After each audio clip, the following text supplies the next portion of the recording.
thank you so much for coming along to the Flipped 3.0 Global Summit.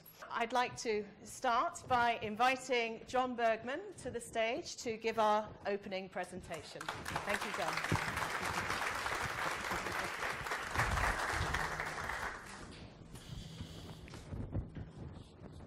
Today, we are literally going to change the world.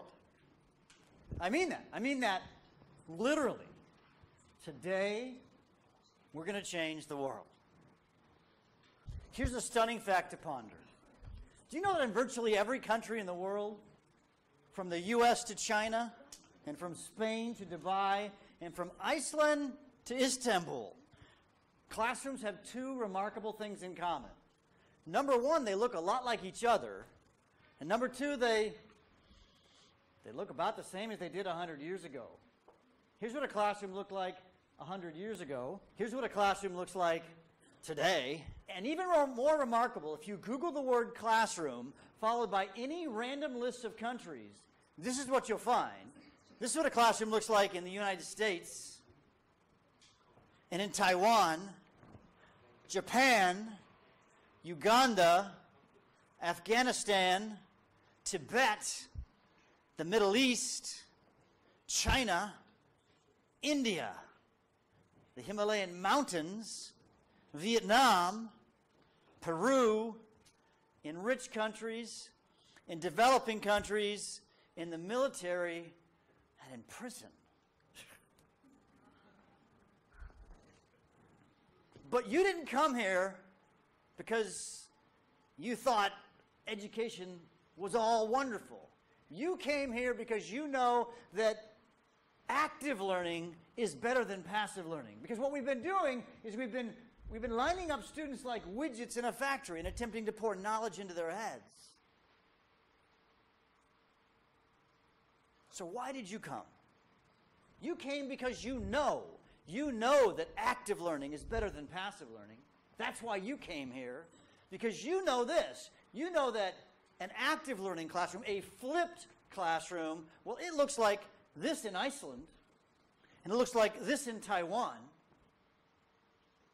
and in Morocco, and in Singapore, and Iran, at Harvard Medical School, in New Zealand, Hong Kong, Nigeria, Spain, Australia, China, Argentina, the USA, and right here where we're standing at MEF University, the first fully flipped university in the world.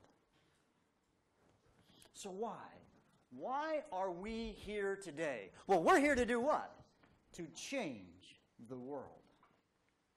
We are literally going to change the world today. Because what you know is that active learning is always better than passive learning. But we know that most of educational institutions, passive learning. There's still people, you know, who think that flipped learning is a fad. It's just a fad. Well, you tell that to the 4 students I talked to yesterday here at MEF. I sat down and I said, so why did you come to MEF University, the first flipped university in the world? The first girl said, my friend said it was a good school and I didn't know anything about flipped learning. I said, so now, what do you think? She says, I'm sold. The next student said, I came here because it was flipped, because I knew it was going to make a difference in my life. Let's listen to our students. Some people think that they're still asking the question, does flipped learning work?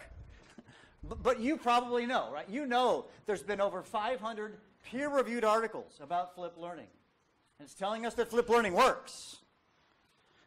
I write an article for our organizational magazine, the Flipped Learning Review. And in there, I cite the top 10 research articles every month.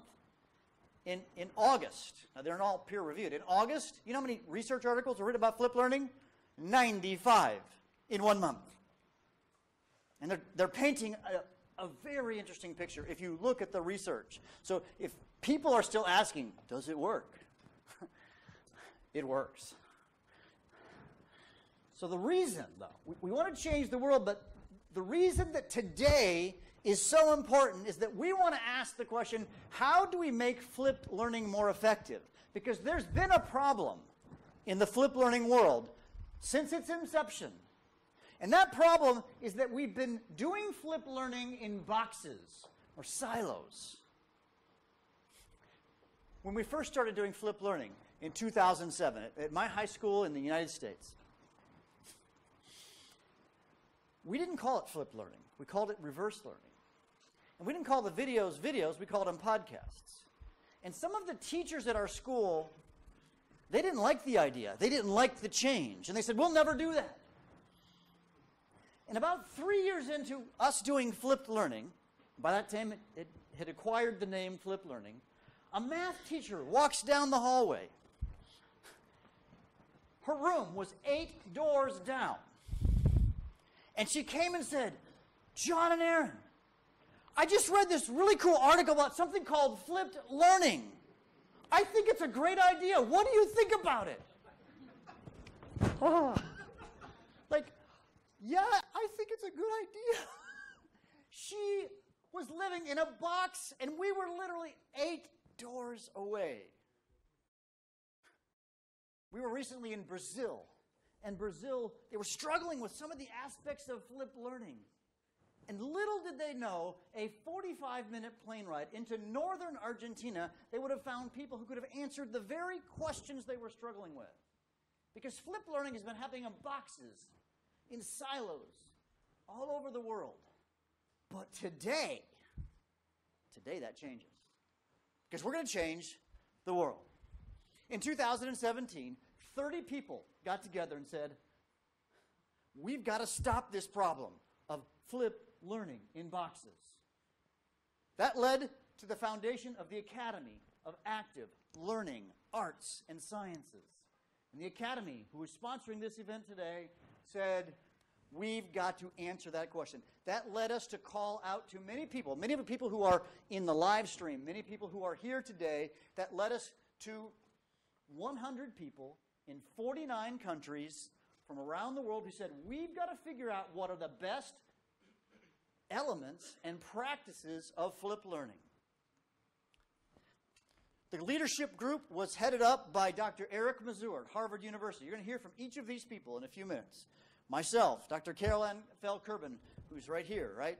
Dr. Raul Santiago from University de La Rioja in Spain. Robyn Brinks Lockwood, Stanford University, and Gwo-Jen Hwang from National Taipei University of Science and Technology. An amazing group of people. We went through a process, a long process that took us over a year. The process was extensive. You can see the process timetable, submissions, peer review, more peer review, voting. It was a huge process that we went through to come up with what are the best practices. We then opened it up to the rest of the world. We said, all right, rest of the flipped learning world, what do you think? We used a tool called Thought Exchange, which is this really cool tool that allows you to analyze data. We'd analyze the data with cool graphs and stuff. Smarter people than I, who understand big data and stuff. And we drilled down even more deeply. And we realized that flipped learning itself is changing the way we do education. But we realized that as we started this process, there were lots and lots and lots of different elements. It almost seemed overwhelming. And then the team got together and said, we need to think of a way where we can simplify the best practices of flipped learning, the global flipped learning practices, right, from the US to China to Spain to Turkey to everywhere in the world. And we came up with, well, this, that's going to change the world. These, my friends, are the global elements of flipped learning. You might notice it looks like elements, like periodic table. You see, my background as a chemist kind of came into role, but the colors really matter. This makes a difference. It's an easy to understand visual representation of what flipped learning is. If you want to know where to find the table, go to flglobal.org/elements. The link will be on the additional slide, so no need to rush. Turns out there were 187 different best practices, which may feel overwhelming, but that's why we simplified it into the table that you see there. Let's dive into the table a little bit. If you go to the website, it's still on the screen there, you can click on each of the links, and then they will open up, and it'll tell you what the standards are and some different resources that you can use to learn more about those specific standards. So again, flglobal.org/elements. We'll get you there, right? But they're arranged. They're also written out in a long format, so you can read them one at a time. And to look at just one of them, they're just the 2 or 3 words that explain what they are, and then there's a symbol, and then there's the C. The C stands for something. So let's talk about the symbology at the bottom. So if you look at the first column, the first family, or if you remember high school chemistry or university chemistry, there's families of elements. The first family has to do with communication and culture. It's so important that we build the right culture in our institution so that we can really make flipped learning work. The second column has to do with professional development. And this is so important. So many people, this really comes back to the living in boxes, having global and local communities. The third family is the meat. The meat of flipped learning has to do with what you do in the individual space. This is the pre-class work of flipped learning. And then if we go down, we move to the individual, or the group space. That's what you do during the class. We continue to go across the table. We then have some that are just focused on K12. By the way, there are some focused on higher education, but they're interspersed. You'll notice if you look carefully, they have a star or an asterisk next to them. And then we have the evidence and research. By the way, this is one of the things I think that is most lacking in some areas, is there's still people who should be conducting research on flipped learning who aren't. Flipped learning is not about the technology. Who was I just talking to? There's somebody right there. Where are you at? I lost somebody here I was just talking to about reason flipped learning works is it doesn't start with the technology, but there is a technological component. So there is some best practices relating to technology. Student feedback, that's one of the most important things, right? You want to make sure that you're getting feedback from your students so that you can improve and iterate and make your flipped learning program better. And then understanding flipped learning, this is through the definition. I'll talk about that a little bit later. And then going down, 2 great features at the bottom is that how do you plan for flipped learning? It changes how a teacher plans. It's not the same way to plan for a regular lesson. And then lastly, assessment. It really is an amazing thing. Does it change how we think about assessment in flipped learning? Ladies and gentlemen, today marks a day where the world is going to change. Because now we have a roadmap. We now know what the best practices of flipped learning are. It's not a mystery anymore. And we don't have to live in boxes. We can change the world. Thank you very much.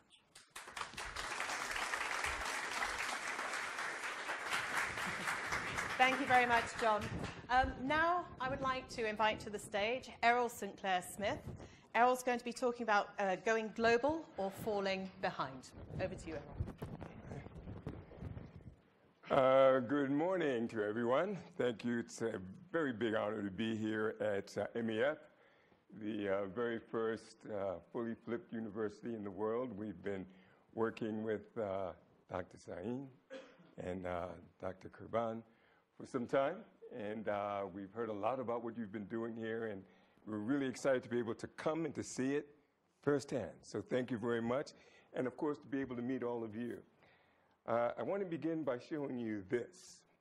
I call it the piece. And I call it the piece because in my wallet, I carry this with me everywhere I go. And I do that to remind me that on those days when my ego might get to me and I start thinking that what I'm doing is so important, or that what's inside of my head is so important, or that the work that I've done is so important, this reminds me that if I could take all of what's in my head, all of the work that I've done, and put it in my head, it would be a very, very small piece of a very big picture. So it keeps me in perspective. It also reminds me that in order to do really meaningful work, that in order to be really effective, in order to be as good as I can possibly be, I have to find out how my little piece fits into the big picture. 2 years ago, when I came to work with Jon, I had been following his work for about 3 or 4 years before that. When I first came to work with Jon, we started moving around the country and then moving around the world. And as Jon pointed out, what we quickly found was that, a lot of people were touching pieces of flipped learning. Everyone had a perception of what flipped learning was. But in reality, none of us were seeing the big picture. All we were seeing were bits and pieces. So we would go some places, and many people thought flipped learning is all about the videos. It was Khan Academy. And if you were doing videos, you were flipping. There were other people who said, no. Videos produced by someone else, that's not flipped learning. In order to create that connection with people, you have to be producing the videos yourself. And they swore by the fact that only people who were producing videos themselves were actually doing flipped learning. And then there were people who thought flipped learning, blended learning, it's all the same. There's no difference between.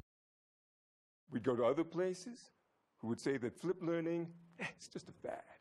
It's here today, it'll be gone tomorrow. Don't worry about it. Don't think about it. It's coming and going. There were some people who said, look, flipped learning is simple. I said, no. You flip the videos, right? You come to school, to class, you do a few exercises. What more is there to know? And then there were other people who would say, flipped learning is extremely complicated. It's extremely difficult to do. And in fact, for that reason, I've stopped flipping because I tried it and it didn't work. And we saw that, but as Jon pointed out, we also noticed, as he acknowledged, that the best flipped learning that we were seeing, and I'm talking about great flipped learning, we saw great flipped learning in Argentina. We saw great flipped learning in Brazil. We saw great flipped learning in Korea, in China. We saw extraordinary flipped learning, of course, here in Turkey. But what we also saw is that most of that flipped learning was happening in isolation. They were in their boxes. They were in their silos. They were in their world. Oh, yes, many of them were part of communities of practice. They might have been talking with a peer, or if they were lucky to be in a flip department, they may have had 4 or 5 people that they could speak with. But for the most part, they weren't talking to people at another university or in another country or halfway around the world. That wasn't happening. And so you'd go into these countries, and the people who thought flipped learning was blended, that's what they were talking about. That was their view. We'd sit down and have dinner with people, very sharp, bright, competent, experienced flip practitioners. And they would argue with us that, look, there is no difference between flipped and blended learning. We were just in Australia a couple of months ago. I had a wonderful dinner with a very good colleague, and we argued for about an hour. He said, look, it's about the videos. If there's no video, it's not flipped. We said, that's not true. And then eventually we got to the point where we had to say to him, listen, I understand that that's your perspective, but let me share with you that people from 49 different countries, over 100 delegates got together, and they decided that this is what flipped learning is. So you now have a choice. You can either say, I don't care about what those 100 people from 49 countries think, or you can recognize that there's a collective wisdom, a collective insight, and that there's some benefit to plugging into that. Jon acknowledged some of this already as well. The other thing that we saw, we'd go to places, again, we would find people struggling, education leaders struggling, educators, principals, professors struggling to solve problems that have already been solved in other places, but they didn't know about it. We also found, as Jon pointed out, that we survey the literature, the research that's coming out every month. And we found a fascinating thing, that it became very difficult to really figure out what any of this research meant, because at the end of the day, we didn't even know whether we were talking about the same thing. Are we comparing apples to apples, or apples to oranges, or oranges to pears? Who knows? They called it flipped learning, but was it the same thing? We didn't know. We also found that in training, it became another challenge. These silos, this working in isolation, became a big problem because then flipped learning, if you're being trained by someone about flipped learning, what are you really getting? Well, depends. You're getting whatever it happens to be, the perspective and the belief and the value system about flipped learning from that particular trainer. There was no peer review. It was, if this person thought that it's all about videos, that person was going to teach you that it's all about videos. If the person thought that it was all about blended learning, they're going to teach you that it was all about blended learning. So that was another problem, no consistency. But here's the good news. There's an awakening happening, a massive awakening. And people all around the world are starting to realize that in order to be more effective with flipped learning, in order to make less mistakes when implementing flipped learning, and in order to have maximum impact, it is critical that we begin to get out of those silos, to stop working in isolation, and to begin to tap into the collective experience, insights, wisdom, strategies of the global flipped learning community, the brilliance. There are people who've done enormously incredible work with flipped learning all around the world. It's important that we plug into them so that we can take advantage of their collective insights. That's why, as Jon pointed out, the Academy of Active Learning Arts and Sciences was started. That's why those 100 delegates got together to work on that problem. And that's why, as he pointed out, we now have, for the first time in the over 10-year history of flipped learning, a clear picture of what effective flipped learning looks like and a roadmap, a very clear and specific roadmap on how to get there. When we first saw this, it became clear to me that this was significant for a couple of reasons. The first was this. For 2 years now, we had been working with some of the best flipped learning practitioners in the world. And when this project was done, he showed you them. When this project was done, the thing that was most astounding to me is that these people who were experts looked at the data and said, you know what? There are practices here that I've never heard of. There were practices here that I didn't know exist. When I heard them say that, it was clear to me that that group had created something that was fresh, that was new, that was significant, that was important, that could profoundly change the future trajectory of flipped learning. But there's another reason. Because the 21st century, it turns out, isn't quite what we all expected. Right? We thought that all that would be needed was to put all of the knowledge and insight and information in the world on the internet.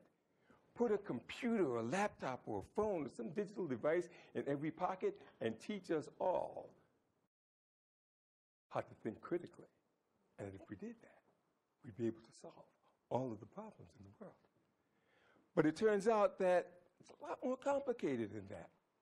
And every day what we're seeing are bright people, intelligent people, well-educated people, people with PhD, ED, and Ds I've never heard of after the back of their names, who are dividing and fighting with each other, trying to solve problems, homelessness, inequality, income inequality, immigration, gun control, opioid addiction, climate change, go down the list.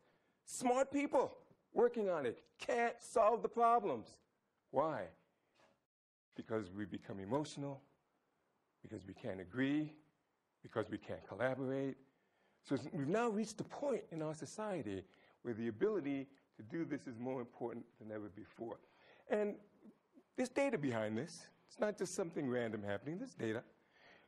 Boston Consulting Group did a fascinating study of 100 entities in the US and Europe, and they concluded after analyzing the structures within these entities that the procedures, policies, approvals, red tape, bureaucracy, that all of the systems within these organizations had increased by 50 to 350%. Why? In response to the external complexity in the world. It's complicated. Let's make it simple. What are they basically saying?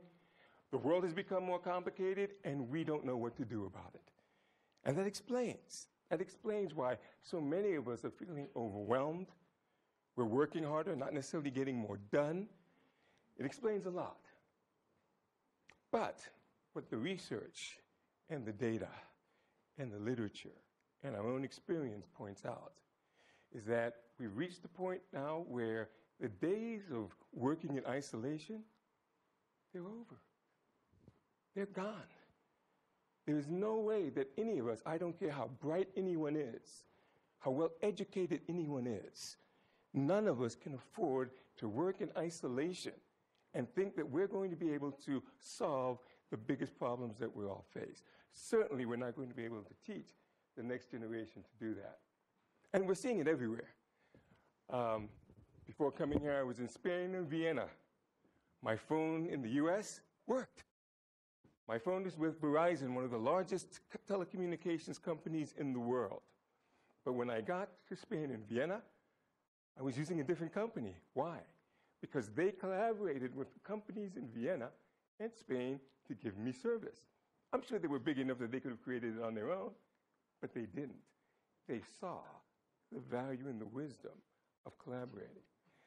I came here on Turkish Airlines. I'm a United member. United is my standard airline. But I was able to fly and get the benefits of Turkish Airlines because United and Iberia and Turkish Airlines and some others created a global alliance. Because the business people realize that they can't do it alone, no matter how large they are. And look, if you read the paper, Microsoft, Google, Apple, no matter how big they are, they're all collaborating. And it's the same in education. Last year, for the first time, PISA, in addition to rating reading and math and science, they rated how well countries and school systems are teaching their kids collaborative problem solving for the first time. Now, those of you who've been following PISA, you know that since PISA has been introduced, it has shaken up education in every country. They call it PISA shock. If their numbers drop below a certain point, everyone gets rattled because it matters. Well, now, the ability to collaborate is going to be as important. Erasmus, here in Europe, you guys are way ahead of the world. Through Erasmus projects, we're seeing educators doing amazing work with innovation and flipped learning, getting together with countries, with people from other countries and doing amazing work. So what? What does all that mean? Who cares? Here's why. The work that has been done by those 100+ delegates in 49 countries, it tells us what's possible. It's an example of what we can do if we all connect and begin to work together and put our heads together and our intelligence together and our degrees together and our insights together. That element table shows us what's possible.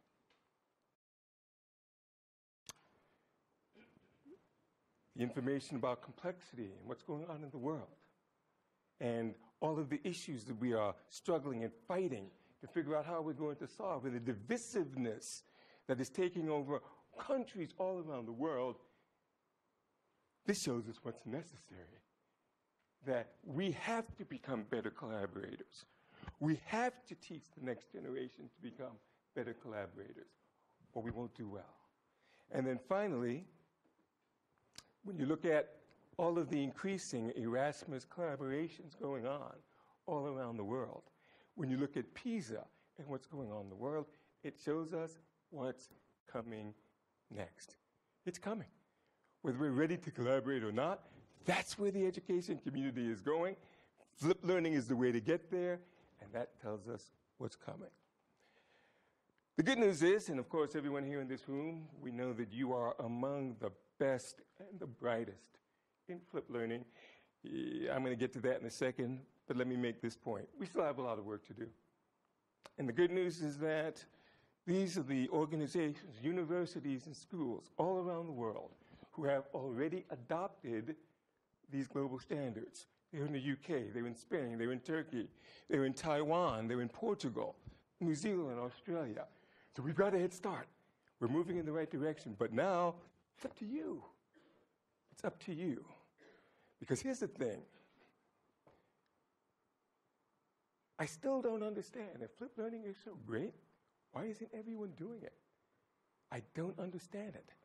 It doesn't make sense. You know it's great. You were involved, many of you were involved in flipped learning before it was popular, before it was ever proven. You were the lone rangers out there doing it. And now that much of the education community has moved on and is now doing the next new hot thing, you're here because you still believe in it. You're still looking to expand your skill sets, your knowledge, and learn. So it's up to you now. The group, they've done their part. Now we turn it over to you to do your part. Thank you very much.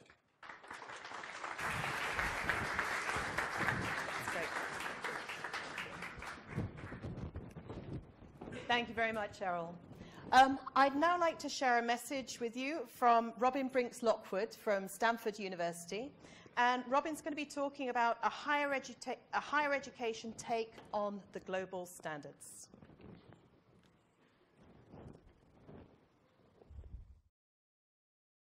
My name is Robyn Brinks Lockwood, and I served as a co-chair of the Global Standards.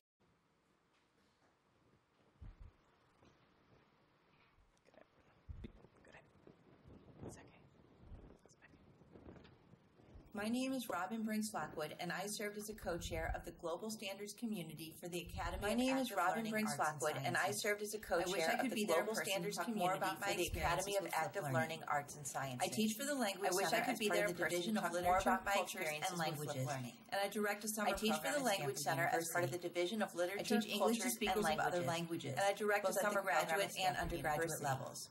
With two English to speakers of other languages. The first, both at the graduate and undergraduate levels. The second is less overarching goals. The second is to prepare students for success at the university. The second is less obvious. The second is to prepare students for success at the university. And frankly, I need to prepare them for success beyond academia. Prepare them by equipping them with the content and skills and tools they'll need to succeed at whatever professional and career goals they have set for themselves. I began flipping my classes when I realized the implications flipped learning was going to have on second language learners from around the world who wanted to study at the university level. Yes, I still had to teach English, but I also had to teach students how to do more than just memorize whatever content I was teaching. Like most university professors, I wanted students to actually be able to apply and use the content I was teaching. To do this effectively, I decided the best way to prepare students was to flip my own classroom. So here I was, teaching at a university and committed to flipping my own classroom. Years ago, I had no idea exactly what this meant. I began researching and interviewing both professors and students. I wanted the professors to tell me about the content they were teaching and how they were teaching it. I wanted students to tell me what they needed in order to both survive and thrive. I admit I made some mistakes along the way, but I also discovered some myths about flipped learning, things I thought I couldn't do, or other things I needed to do in order to create a flipped learning environment for my students.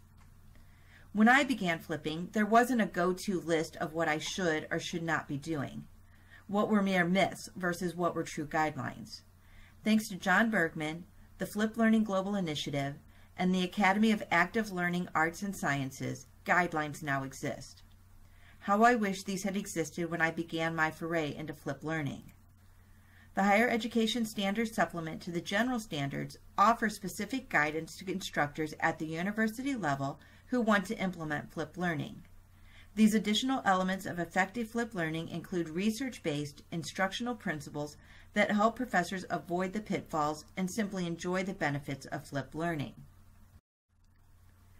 These elements of effective flipped learning first help university instructors to understand the principles necessary to designing a course and lessons. You may ask why this is important. One thing I've learned is that many college professors weren't necessarily trained to be teachers. They were trained, and rightly so, to impart their expertise in the field, to be subject matter experts. As I interviewed students when I was developing my books on flipped learning, they told me one thing over and over again.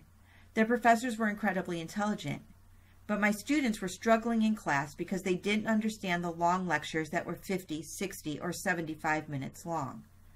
It's a challenge for college professors who want to flip their classrooms. They are accustomed to simply imparting the knowledge, and students are left to comprehend it on their own, and even extend to apply, analyze, or evaluate material on their own. But the elements of effective flipped learning can help professors see what type of information should be inside the classroom and what type should be outside the classroom, thus helping students move beyond simply knowledge and comprehension of content and making college classrooms far more valuable than they already are. Another issue came to light when I was interviewing students. They didn't understand why they were learning the concepts.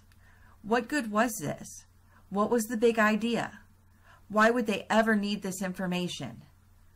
How was this going to help them to be an engineer, a scientist, a doctor, a teacher, a historian, a sociologist, or whatever other job they wanted to pursue?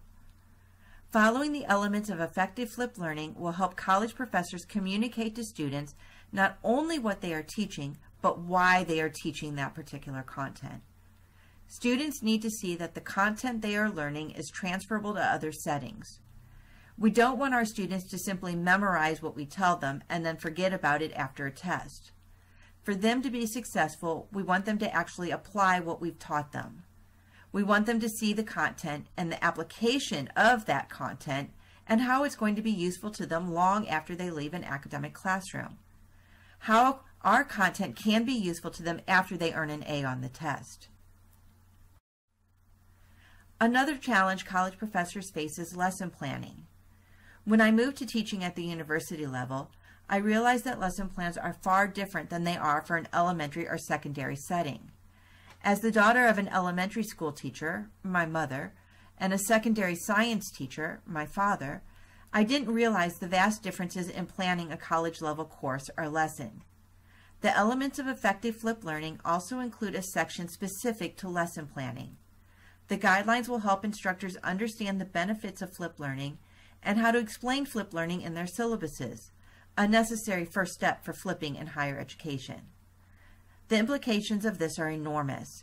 Students respond well when they understand the objectives and the reasons for learning what they are being taught. Yet another challenge is large classes.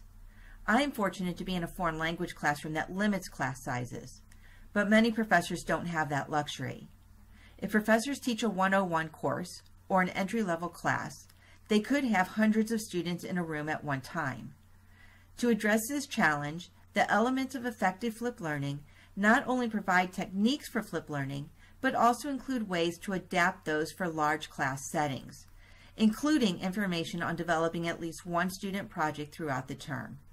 No class is too big nor too small for a flipped learning environment. In summary, higher education instructors face some challenges, but the general elements of effective flipped learning combined with the higher education supplement take the guesswork out of flipped learning. I'm always happy to talk about my journey from a traditional setting to a flipped environment or offer my input on the elements of effective flipped learning. Feel free to reach out to me via FLGI or email me at rbrinks@stanford.edu. Thank you.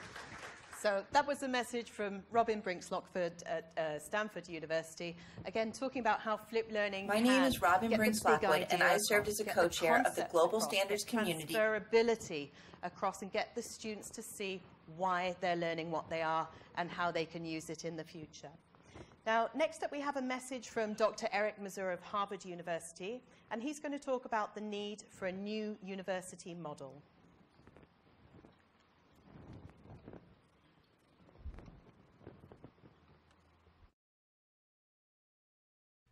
Good morning. I'm Eric Mazur, professor at Harvard University and co-chair of the Academy of Active Learning Arts and Sciences. I'm so glad many of you are attending the summit, and I wish I could have been there with you in Istanbul.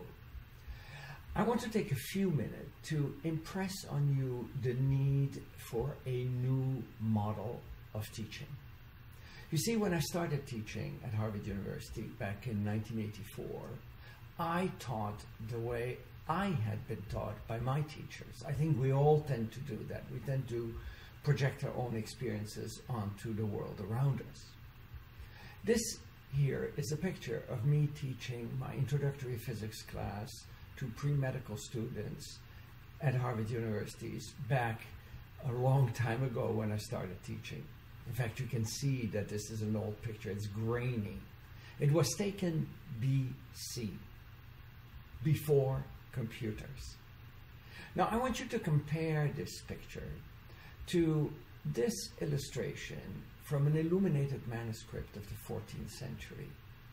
This illustration shows a guest lecture given by King Henry VIII of Germany at the University of Bologna. And you only have to glance at the picture to see the uncanny similarities between the picture I showed you before of me teaching and this illustration. The students in the front row are, paying close attention to the speaker. Some in the second row are taking notes. There's one who looks kind of bored. And as you move more towards the back of the classroom, you can see people who are paying less and less attention to the speaker. They're talking to each other. And then there's this person here in the back row who has clearly fallen asleep. Now, going back to the 20th century, it's clear not much has changed in the almost 1,000 years since the universities were founded. After teaching like that for a few years, I discovered that the results that I obtained were relatively poor. Yes, the students were able to pass my exams, and yes, they liked me as a teacher. Yet, testing showed that they were not really internalizing the important result. So back in 1991, I flipped my classroom, and I haven't looked back ever since. Initially, I did this in an auditorium, but then I decided to completely redesign my learning space. Students are now sitting in small groups around tables. At times, the classroom looks utterly chaotic, and that's exactly the way I want it to be. The learning gains have been impressive. Not only have the students learned new skills that are normally not taught, they're actually having fun working together. They enjoy the learning. I hope you'll have a chance one day to visit my classroom. And I promise you one thing. You'll come away thinking, Eric Mazur teaches kindergarten. And that's exactly the way I want it to be.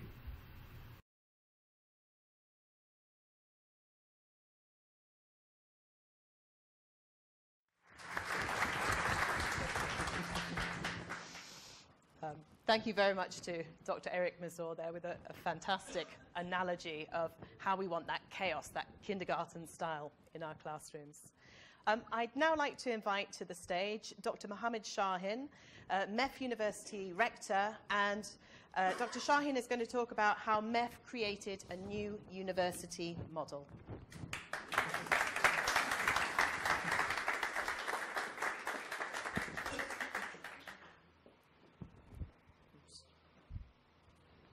Good morning, everybody. First, I would like to invite you to MEF University. I would like to welcome you, MEF University in Istanbul on behalf of my students and my faculty members.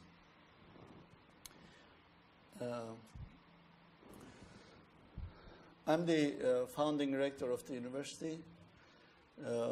We have a very simple and easy to memorize vision to educate innovative and entrepreneurial global leaders to shape the future or to change the world, as Jon said.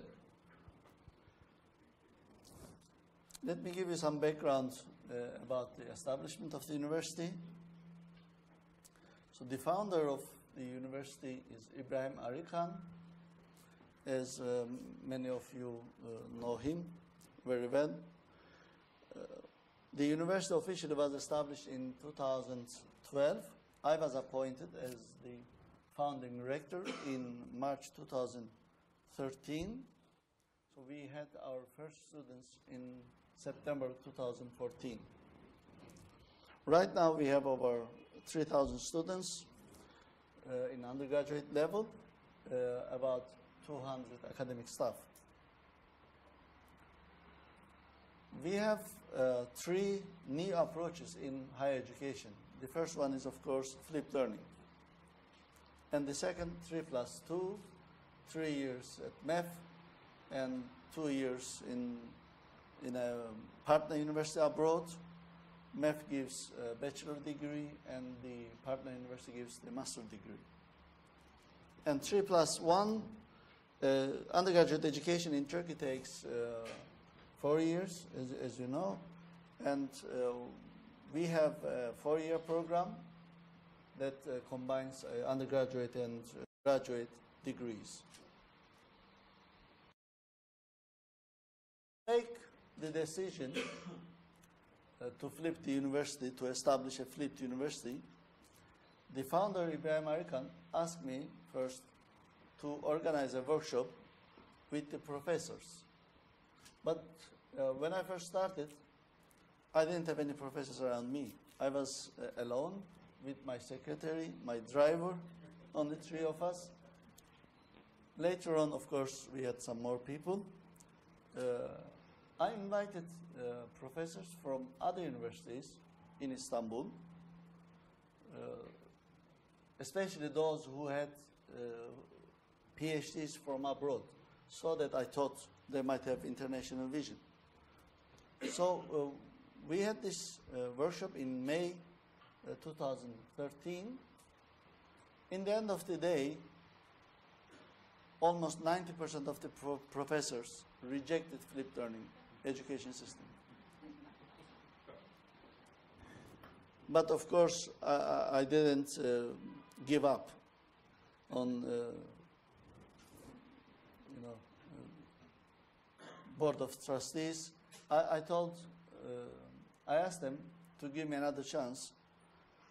Then I organized a similar workshop with only students who are already in the universities in Istanbul, just 1 week after, 6 days after the first workshop. And in the end of the day, more than 90% of the students said, yes, this is it. This is what we want. Then, just there, the president and the board of trustees decided to establish this university as a flipped university. These are the first actions we took. Design of the campus and classrooms, academic search on, Chronicle of Higher Education.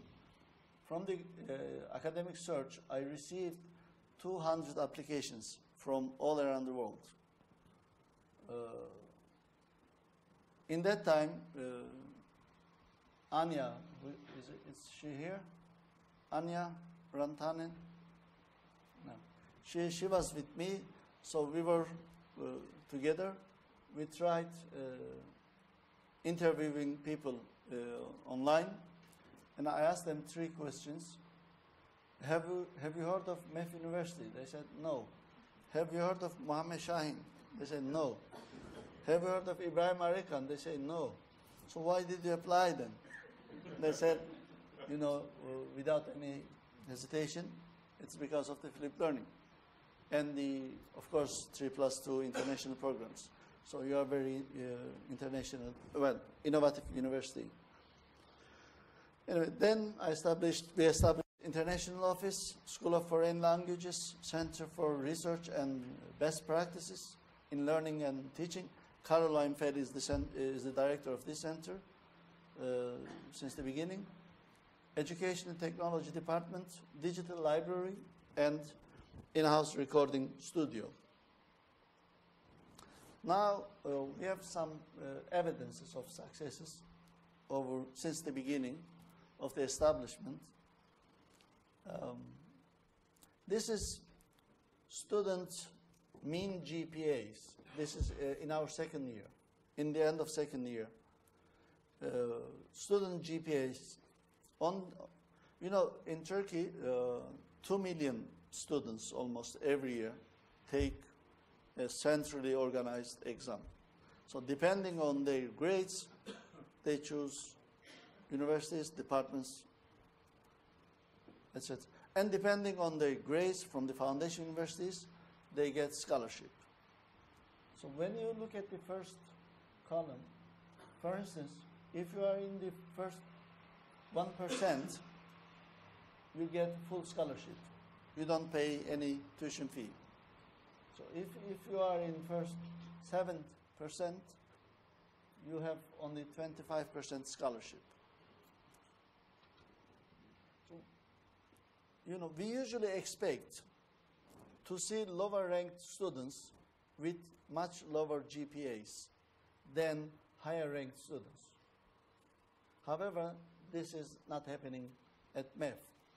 As you can see from the table, so the difference between the GPA, you see, is the lower one is 2.3 and the highest one is 2.7. So they are quite close to each other.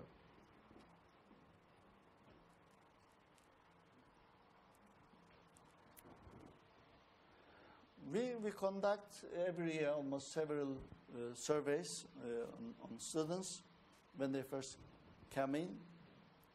You know, we ask several questions. This is one question. Why did you choose MEF University? The top 3 reasons: quality of the academic staff, flipped learning, 3+2, and innovative programs. In the same year, we conducted another survey in the second term of the academic year. 75% of the students, they said, yes, we benefit from watching the videos before the class. Almost 90% of the students, they said, yes, we are satisfied with the flipped learning method.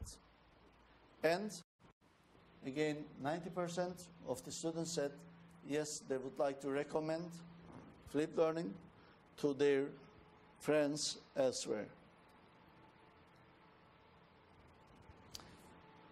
In 2017, we conducted another survey on the students. 78% of the students said,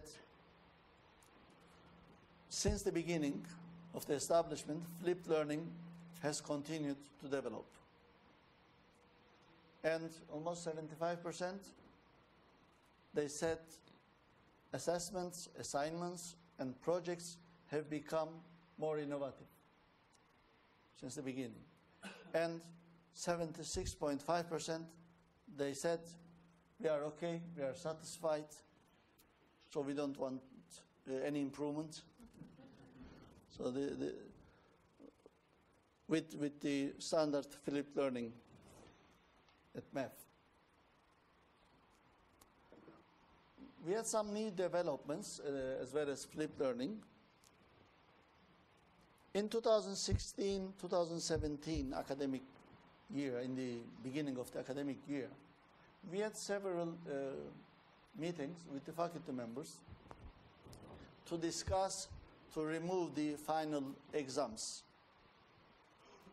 And we took this decision. We recommended, we didn't remove completely, but we recommended that faculty members replace final exams, if they want, with semester-long projects on each course. So some of our faculty members have already done this. I read a few articles on that, discussion on international discussion on removing the final exams. I saw that in Harvard University, they only have final exams for 22% of the courses in undergraduate level. But as I said, if you are removing the final exams, you must have a term project, as well as other homeworks, etc. you might have. in 17 and 18 last year, in the second term of last year, we signed an agreement with two publishers. They opened their platform to us to adapt,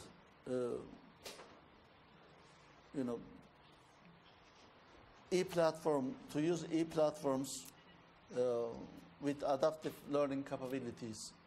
So last year, 700 students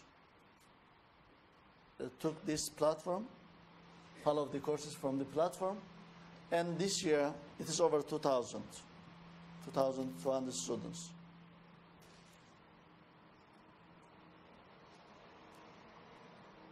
Global developments, as you have seen, Jon established FLGI in 2016. We have been, as you can see, we have been working with them very closely. Maybe Caroline worked more than me for Jon. Almost every evening, Caroline says, tonight I'm online with Jon and other people. We published our first book in November 2016. Well, actually, this is the first book in higher education that explains the flipped learning methodology and etc. in a university level.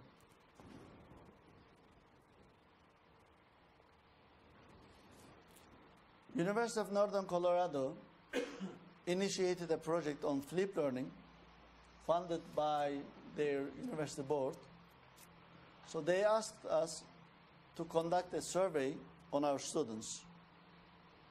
And we did it in 2017.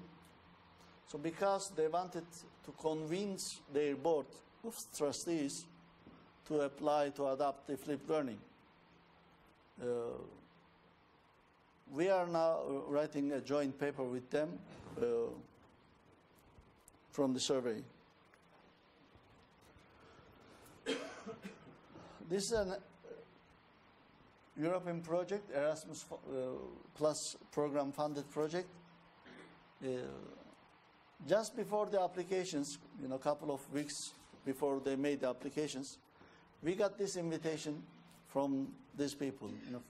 The people, Finland is the leading institution, country, and the university is the leading institution of the project. This invitation came to us just because of our international presentations in the world. They said, would you like to join us to carry out this project? Then we joined and we made the application together and we got the project. And I think last month we had a workshop, a project workshop here at MEF. This is the project will, in the end of it's a 3-year project, will establish an e-learning platform for industrial innovation for especially the countries of Russia and China, primarily for Russia and China, and other countries who are in the projects. We signed a memorandum of understanding with JIS Engineering College in India. They've been using fully flipped, they become fully flipped institution last year.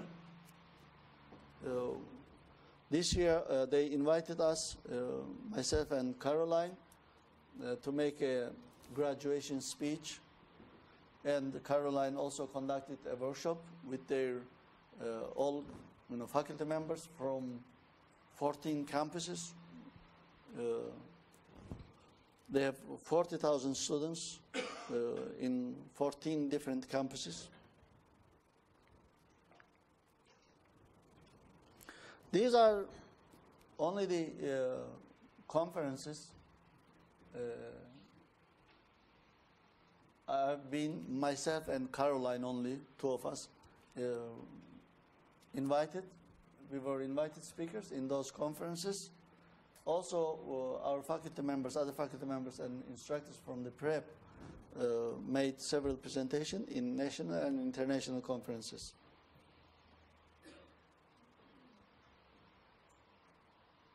So now for next year, we have okay, I can give you some information about this. Blackboard Teaching Learning Conference that took place in 2015. AC, American Council on Education. I made the presentation there. University of Northern Colorado, Caroline and some of our instructors went there. OEB, Caroline first went to Berlin and I went to Iceland. Leeds University, Tianjin University in China, Caroline went there. Future EdTech London, I made the presentation there. India, etc. Now we are establishing first science park on artificial intelligence in Istanbul. So those, this is a business men initiative. So I asked them, why did you come to MEF to establish this kind of science park? There are plenty of universities in Istanbul, very well-established universities. They say just because of the innovative approaches you are using at MEF, and of course, very dynamic governing board, including me. Okay. This is our second book. We are planning to publish in the beginning of next year. FLGI will publish the book. Is that correct? Absolutely. Okay. So the new university model. Well, I would like to change slightly the subtitle. Okay. Did you discuss this? No. Not yet. Okay. Flipped learning, active learning, and digital learning, etc. We can combine. So because we have been using these three, very actively. So FLGI publishing a magazine, initiated publishing this magazine in April this year. So Eric Mazur, Eric Mazur is one of the flipped learning developers in the world. So therefore, he's on the first cover page, and myself is on the second, and Caroline. So FLGI, after all of our efforts this year and other years, FLGI made us Star of the Year. Thank you. Thank you, FLGI.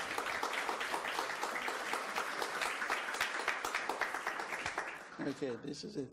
Thank you for listening.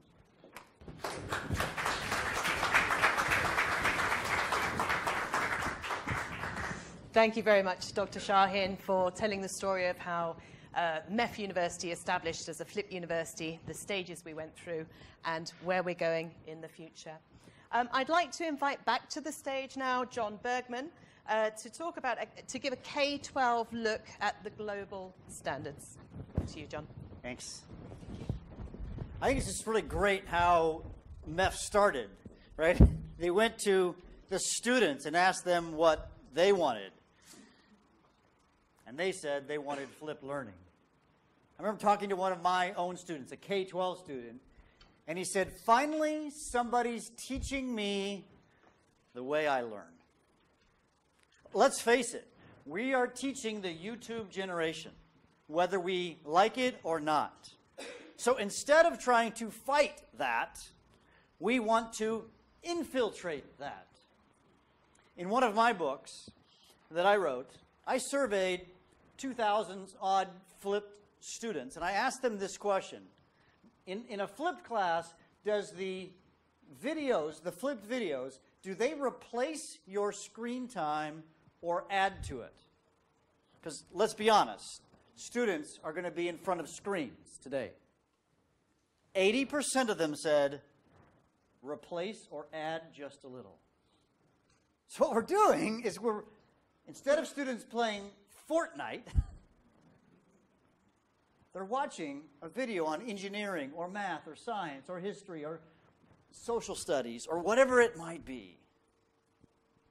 So what's the take on K-12 education? How do these standards, and why do they matter in K-12 education?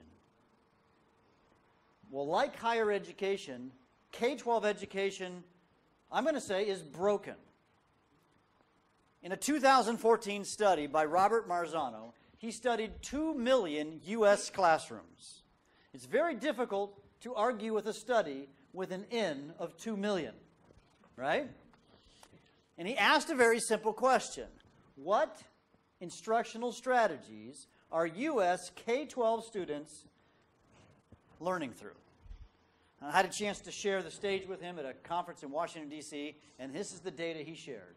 He shared that 58% of class time in the U.S. is spent interacting with new content.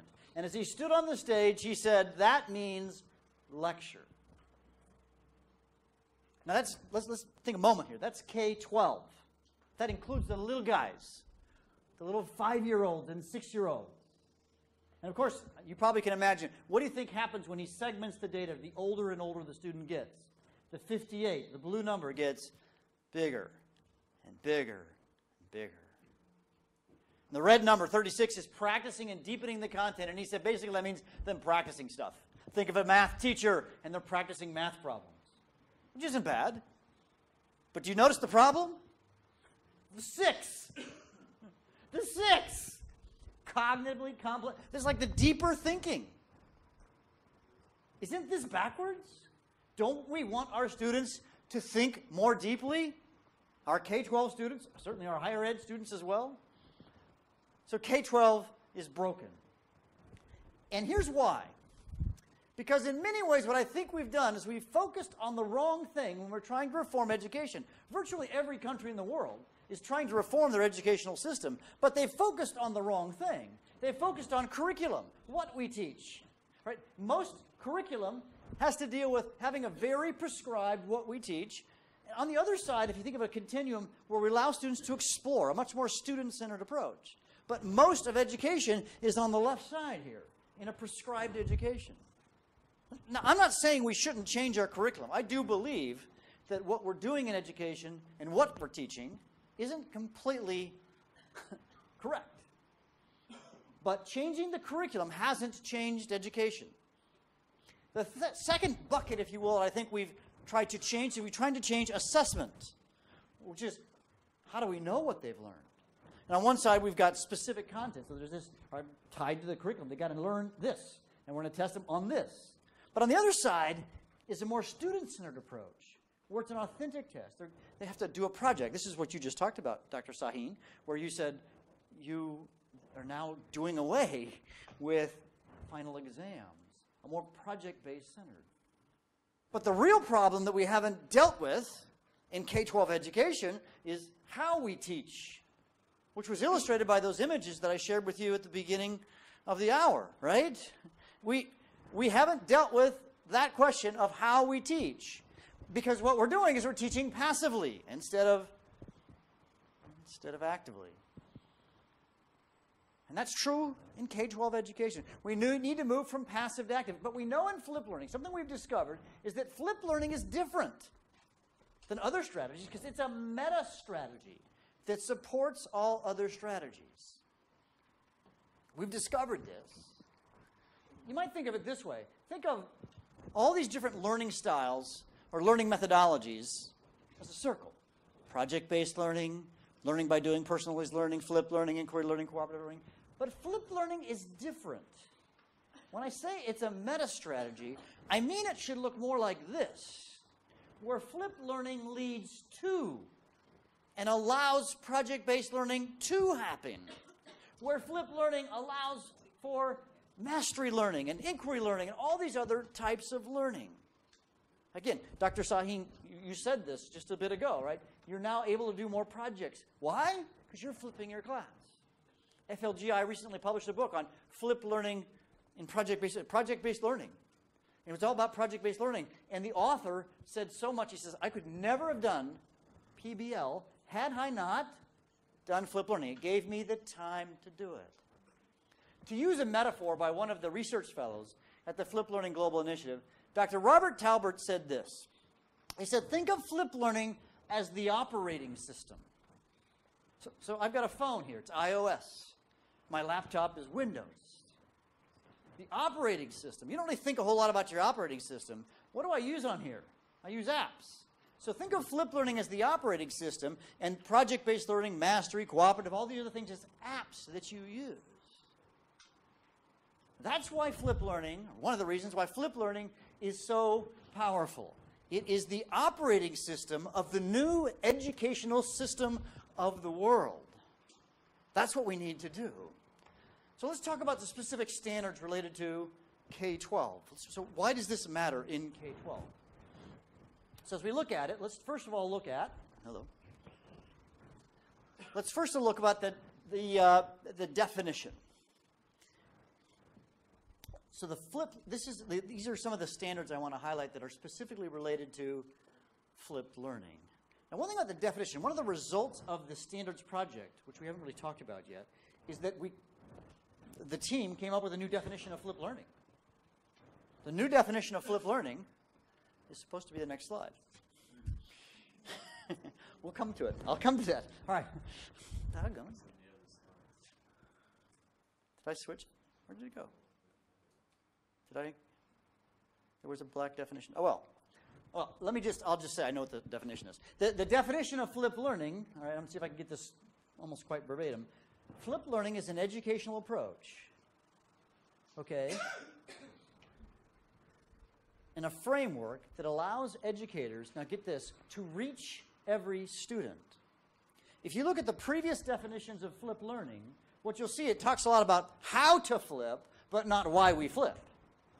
It's to reach every student. And the flipped approach inverts the traditional model, this is the part you probably know, by introducing the course content before class so that students can then use class time for active learning. These are the apps that we just talked about. So the definition is important to really understand what the definition of flipped learning is. Now that leads us to the K12 focus. Let's talk about there's some particular standards that are related to K12. Now you might notice these have to do with parents, because often that's not a big issue at the university level. So how do you do parent support? Another one I think quite interesting is the last one. It talks about providing devices. This is particularly true of younger students, or if you're in a lower socioeconomic area where students don't have access to the technology. If you can provide devices, the students can do oftentimes what's called an in-class flip, where they don't have to do this stuff at home. They now do this in class, and they watch the short micro videos or do the short reading assignments during class time or even during the school time. There's a school in the States, and what they do is because they're very, very poor socioeconomically, and they're doing an in-class flip, but they're actually doing an in-school flip, because during the first or the last block of time, the students have time to work on the pre-class work outside of class, but in the school time. Does that make sense? And if we go down to another couple ones I think that are important, particularly in K-12, the next one has to do with the lower bloom. So this is in the individual space. You see, in the individual space, the pre-class work, the key thing is that you stay with the lower levels of Bloom. You remember Bloom's taxonomy? Remembering, understanding, applying, analyzing, evaluating, and creating. What you should focus in on, best practices, we now know, is to do the lower levels of Bloom's. Conversely, if we move down to the group space, what do you do during class? The key to that is to do what? To do higher levels of Bloom's. Apply, analyze, evaluate, create. That's what you want to do in class. Let's dive down to the planning section. And this is something that's really critical, I found, is that if a teacher, when they're learning how to flip their class, doesn't have a simple planning workflow, they're just going to fall on their face and give up. So one of the critical elements of flipped learning, particularly in the K-12 setting. And then the next one we're going to jump into, we're going to look at differentiation. Now, this isn't as true at university, but in K-12, what we find is, of course, that students come with very, very different ability levels. They're going to come really low to really high. When I first started teaching at a middle school in Denver, Colorado, I had students in the 7th grade, so they were in the 7th grade, And some of them were reading at the 2nd grade level. And I had some who were reading at the 10th and 11th grade level. Oh, how I wish flipped learning existed in 1986. I didn't know what to do with these huge discrepancies in abilities. Flipped learning is an ideal method to differentiate for students. And then maybe one of the heart and souls of what you're going to do in the assessment phase is it's all about formative assessment, or what we like to call micro conversations. If teachers aren't walking around helping their students, having little formative assessments over and over and over and over again with their students, well, frankly, they're doing it wrong. All right? And then let's talk about maybe the most important one, and that is the R. If the point of flipped learning is to reach every student, then we must build positive relationships with our students. And frankly, I'm saying here to talk about how it works in K-12. This is true. I don't care who you're teaching. If we want to reach every student, we've got to build positive relationships. I was in Xi'an, China, presenting at a conference there a number of years ago. And another one of our research fellows, Dr. Pa Hui Shan, who invited me there, he brought me to his office afterwards and he said, John, I get it. Flipped learning works. I'm convinced. But why? Why does it work? He says, I like cars. I like fast cars. He says, when I see a fast car, I want to open up the hood. And I want to look in and see what they did to make it fast. Why is flipped learning fast? Why is it working? And for 3 hours we talked about that. And we came up with 2 answers. Number 1, which we've talked about a lot today, active learning. It provides for active learning. But let's not forget number 2, relationships. Students don't care what you know until they know that you care. This is one of the foundations of flipped learning. And if a teacher is not building relationships with her students, she's not flipping her class.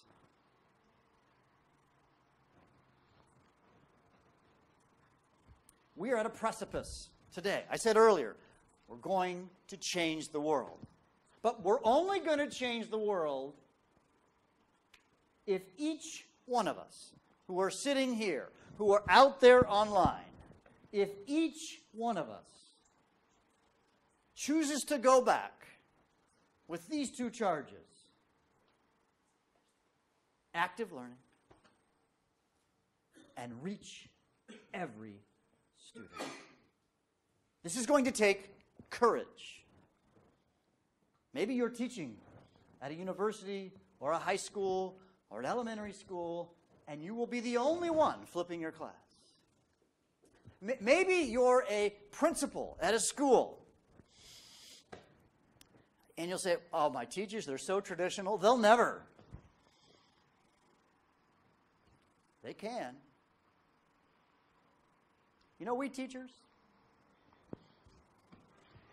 if we could be replaced by a YouTube video, we should be.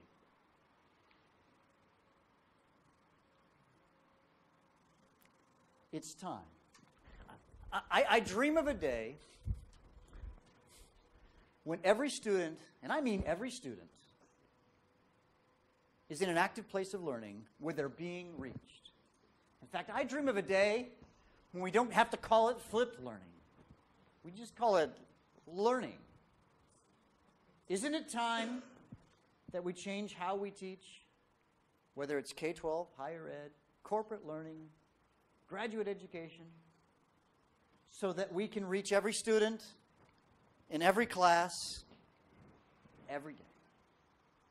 Thank you.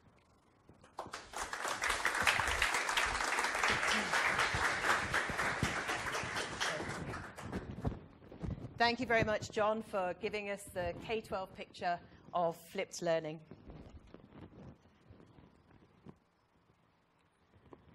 Okay, I'd like to move on now and talk a bit about how global standards enable international collaboration.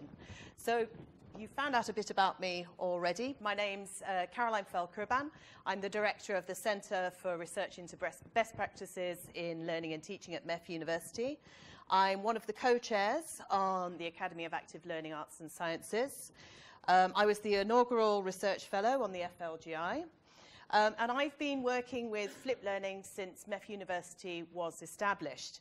And this means I've been working with people, collaborating with people in Turkey and also abroad. So it's given me lots of opportunity to find out what's working well and also what some of the challenges are. Now, I'm going to go over a little bit what Jon and Errol have talked about, but I'm going to start with a quick pop quiz. Who's this? Steve Jobs. So, two companies that he's really famous for.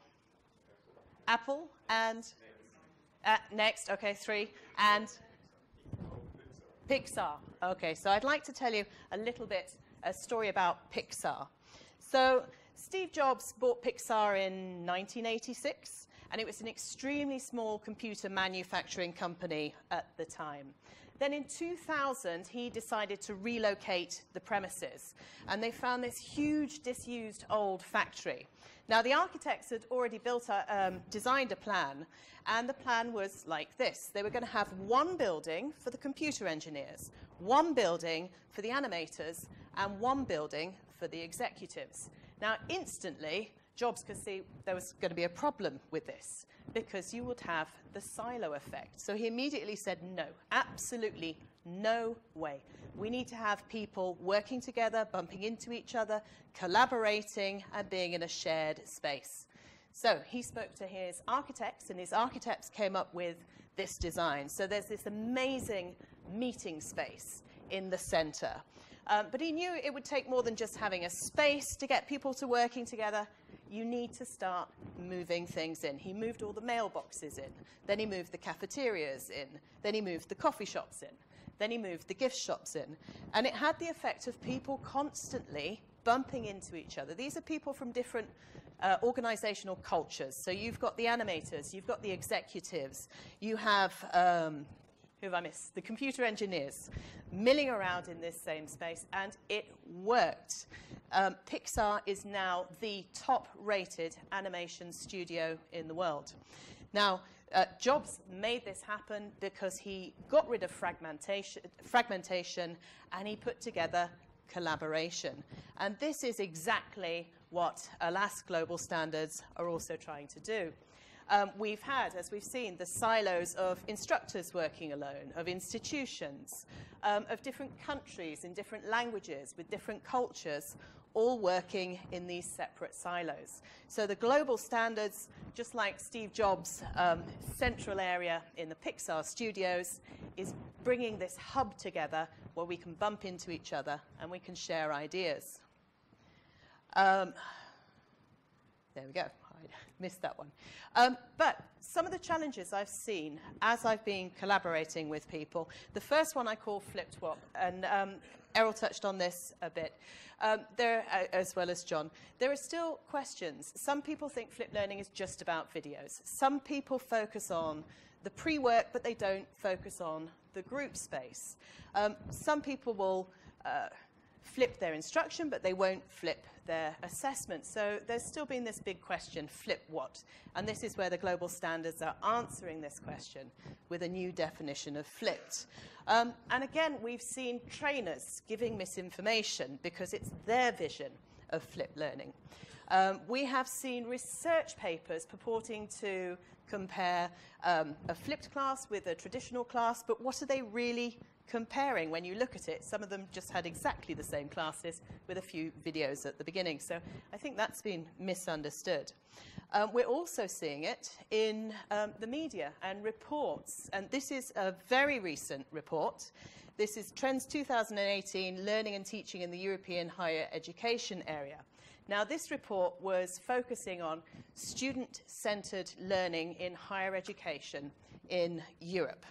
and some interesting results came out. They were looking at student-centered learning, and they included flipped learning in this. So they asked the question, which of the following approaches has your institution found useful for enhancing student learning? So we had teaching in small groups, problem-based learning, peer learning, community projects, and flipped classrooms. And you can see here that flipped classrooms rated at the bottom out of all the results. Well, when I saw this, to me, this raised the question, well, what are they talking about with flipped learning? What do they mean by flipped learning here? Because as far as we're concerned, teaching in small groups is part of flipped learning, and problem-based learning is part of flipped learning. Peer learning is part of flipped learning. At MEF, we have a whole load of community projects going on, especially with architecture, especially with education. So to us, these are all part of flipped learning. So what this made me realize, two things about this report. One is that there's still a misunderstanding of what flipped learning really is. And the authors do actually touch on this a bit at the beginning of the report. They said they found it very hard to classify what they meant by student learning. And when you read through and see what they're describing, they're pretty much describing flipped learning. So that's one thing that jumped out at me. The second thing is this is specifically based in Europe. Now, we've seen advances in flipped learning in the United States. We've seen it in China. We've seen it in Australia. So this, to me, highlighted that Europe is one of those silos that's still sitting there that we really need to connect into. And this is something that myself, Alas, FLGI, Jon and Errol, we're going to be looking at. A second challenge that has come up that, again, Errol has touched upon is reinventing the wheel. Research has been done. It's out there. What was it? 95 papers came out in August of this year. And still, we have questions coming up. What is flipped learning? What does it mean? What should I do in the pre-class? What should I do in the individual space? What should I do in the group space? Which technologies should I use? How should I do my assessment? So again, that is making us realize we need to share this more. The information's there. We need to share. And this is where the global standards come in. And at this point, I'd like to share 3 examples of collaboration that MEF has been involved in, where the global standards are really helping us to have that central framework, so we've all got the same perspective. We're all hanging our ideas off the same framework. So this is... Mohammed earlier talked about JAS College of Engineering, and this is Dr. Malai Dave, and he's an incredible guy. Now, he's basically flipped over the last year JAS College of Engineering, and they have multiple campuses around India. They have thousands and thousands of students, and we were invited to see their new recording studio. What had happened previously, they'd come to visit us over the past year. They'd done tours, they'd met instructors, they visited our recording studios, our classrooms, and then they took that model away and they started recreating that in India. So we were very honored to cut the ribbons for the recording studio. This was the graduation ceremony. I think, Malai, hello. I think that's me, very excited at the front there, throwing my cap in the air. Mohammed was asked to give the speech. I was a guest of honor. The next day, I was invited to give a workshop to faculty from about 14 of the different campuses, and I was so honored. They dressed me up in a traditional West Bengal sari to do the workshop.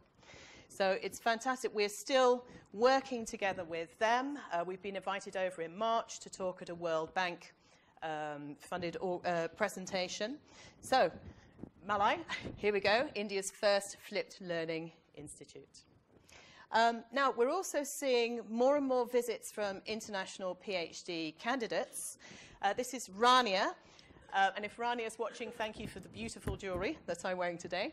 Rania is a Syrian national. She's resident in Egypt, and she's doing her PhD in flipped learning. Now, she came and she spent a period of time at MEF University. Thank you very much, Joel, for hosting Rania. And she's really looking at how what we're doing at MEF University, also at the Flip Global Standards. She wants to take these ideas back to where she works in Cairo University, and she's going to look at flipping classes there. Now, I've got Rania up here, but Murat Turk. Hello, Murat, would you like to introduce yourself? You've also been connected with MEF. What have you been doing? Hi, I'm Murat.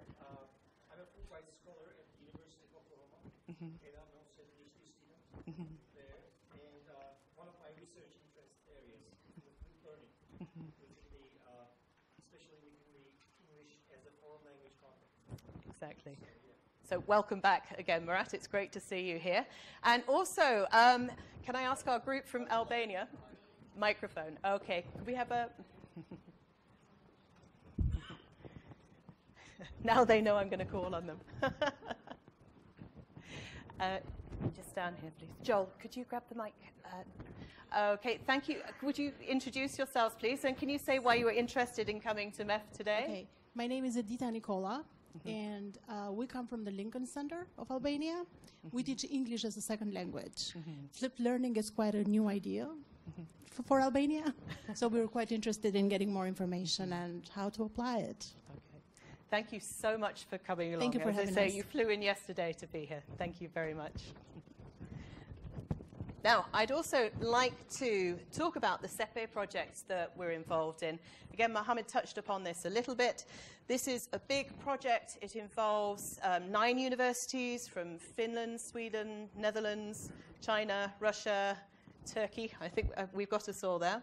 And we're building, not building a platform, we're using Open edX, but we're creating an online environment for master's level courses in innovations in industrial engineering. So most of the people involved, they're top level professors of engineering. We have visited KTH University in Stockholm. We've seen their remote labs, their wind tunnels. We visited 20 University in the Netherlands. They have the most amazing active learning center set up, which was actually designed by Eric Mazur, who went over there. We've been in Finland, Lappeenranta University of Technology, who are heading the project. And last month, we hosted everyone from the Erasmus project at MEF University. And here they're looking again at our recording studios, at our active learning environments, and looking for advice on flipped learning. And now we have these global standards that's really helping to support what we're doing. And I'd like to just finish here with a message from Professor Leonid Chichurin, who's the coordinator of the project, who wanted to share something about the standards.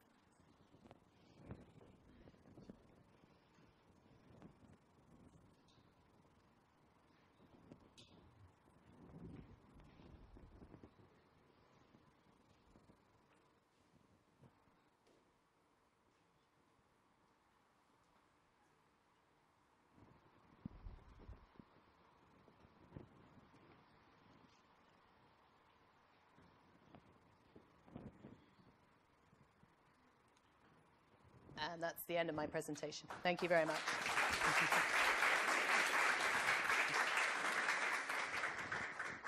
Now, moving on, we have a message from Dr. Raul Santiago, and he's going to talk about looking beyond what we already know about flipped learning.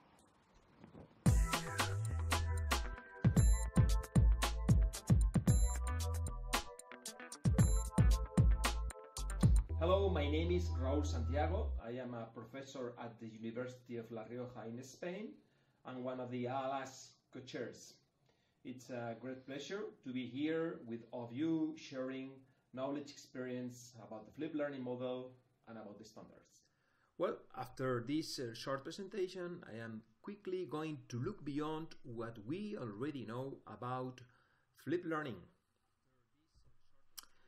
I will organize these findings into main 3 aspects.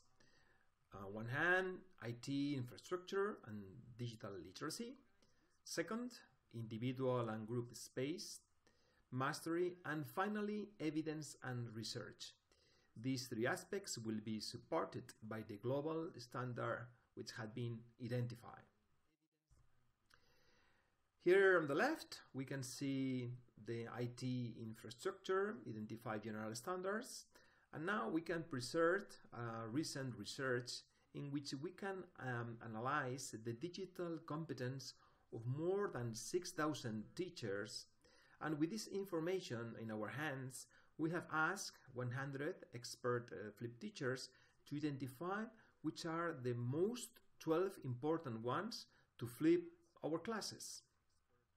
Those are the results. So here we have, according to the European framework of digital literacy, having in mind these five areas: information and information literacy, communication and collaboration, digital content creation, security, and problem solving. We have asked to identify 2 of each in each area, plus 4 in the digital content creation, which we consider the most important one for flipping our classes. And those are the results. The data, the information that we have now says that most of teachers haven't got enough digital competence to flip our class. So we have a lot of work to do in the future. We have more information, more useful information for us.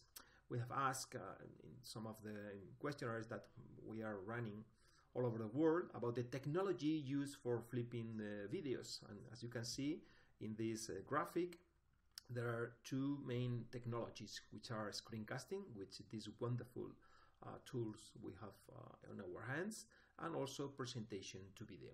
At the moment, we know that everything changes, and probably in the coming months this will be different.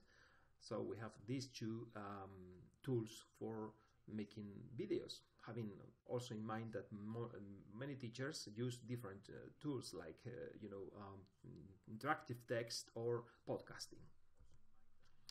So the average duration of flip videos is between 5 and 8 minutes, as you can see here also in this graphic. And the other option, 9 to 12, is also selected by most of teachers. Okay, let's go now in this quick presentation about probably the most important fact, which is how we use class time. That's why we have used the standards related to individual space mastery and also group-based mastery. We have this video in which we show how flipped learning is the perfect operating system to use active methodologies, active strategies in the class. Having this in mind, we see that regarding the aspects how much does flip homework affect the total screen time, most of students in this case says that adds a small amount of time to my screen time, which is good news, I think. If we go to active learning strategies used in the group space, we can choose 3 of them, the most chosen by teachers, which are problem-based learning, practice in the lab or in the classroom, and also cooperative learning. So those are the 3 most used in the class. Okay, and now let's go to the final slide, in which we are going to go in deep, trying to see what are teachers and versus students' perception about the efficacy of flipped learning. So let's have a look to this graphic in which we can see which are the coincidences between both students and teachers about the flipped learning model. And you can see that there are 3 main things that are, coincidences. First one, student-student interactions are more frequent and positive. So we are improving interaction in the classroom. Second, that students have more chances to work with other students in the class, so we can improve cooperative learning, as an example. And finally, that learning is more active and experiential. So this is again good news. We can see that there are many other aspects that are improved, but these 3 are in which we can see more coincidences.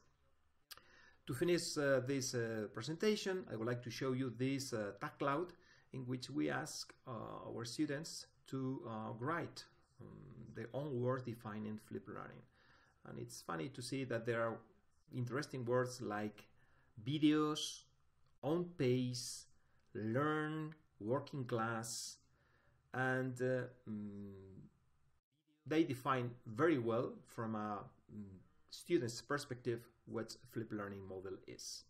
So this has been my small contribution to this great summit. Hope you enjoyed it, and I'm here to try to solve or to give more information about any other thing I can help you.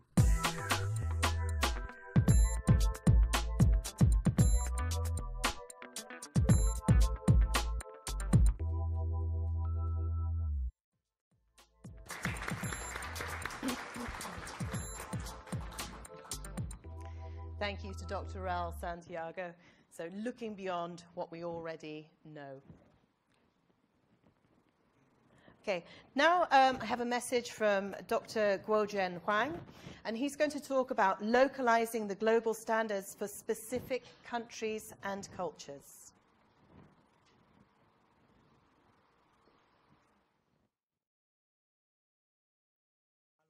Hello, I'm Gwo-Jen Hwang from Taiwan. I'm currently a chair professor of National Taiwan University of Science and Technology. I'm also one of the AALAS co-chairs. It is very important to have global standard of free learning because it can facilitate researchers, teachers from different countries with different cultures to share their experience. Also, the standards can be a good guideline for research or teacher to conduct free learning activities. On the other hand, it is important for individual countries to localize the standards based on their needs or their local cultures or their particular educational policy. From the cultural aspect, in Taiwan, students generally do not get used to freely express themselves in a classroom as those in Western countries. Therefore, we encourage teachers to use instant response systems or other technology, such as clickers, to conduct competition activities or voting activity in the class. We found that with those mobile apps or computer technology, the students are more willing to present their opinions. From the aspect of educational policy, in Taiwan, when promoting new teaching modes, usually a top-down approach is adopted. For example, regarding the professional development dimension, in addition to the global standards items, we will guide the teacher and the school to follow the plan and criteria proposed by the Ministry of Education of Taiwan. Usually, a promotion program is conducted for guiding teachers to learn to use a new teaching mode. Another example of localizing the standards can be found in the IT infrastructure dimension. Planning simple workflow for video creation is usually conducted by a teaching resource centers in a university or in a school. Similarly, the technology tools are usually chosen and provided by the teaching resource centers. To sum up, localizing those standards based on individual countries' needs, educational policy, or local cultures could be very helpful for those countries to promote free learning. Therefore, I would like to ask you to think about how to localize the free learning standards in your country. Just think about it. Goodbye.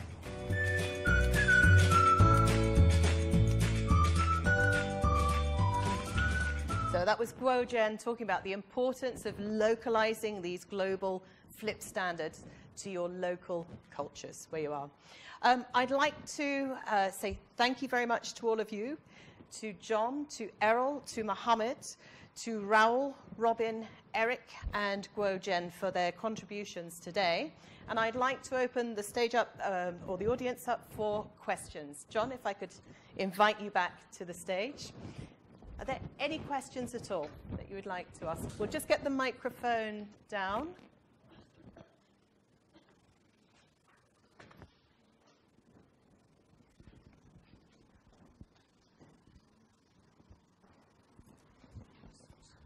While they're answering questions, I was just on the stream, and there were a lot of people, and they were interacting and having a conversation on the stream, and I was interacting with them. So thanks to Peter and Patricia and the people whose names I couldn't pronounce.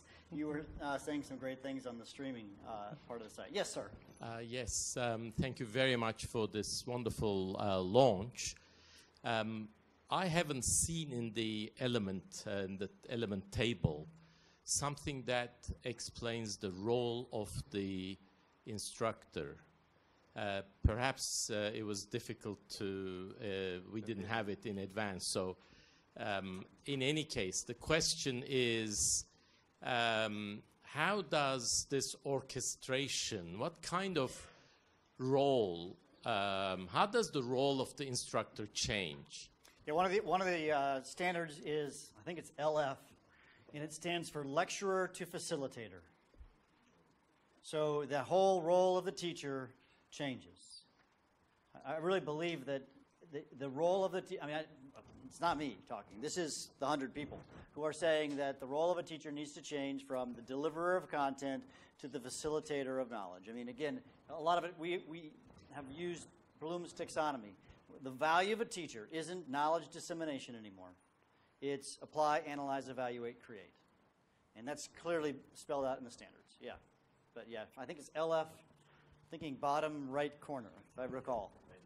Yeah. Over here? Who's going to be our microphone? Injo's got the mic. I do have a strong voice. No, but it needs to be picked up on the stream, so they won't hear you.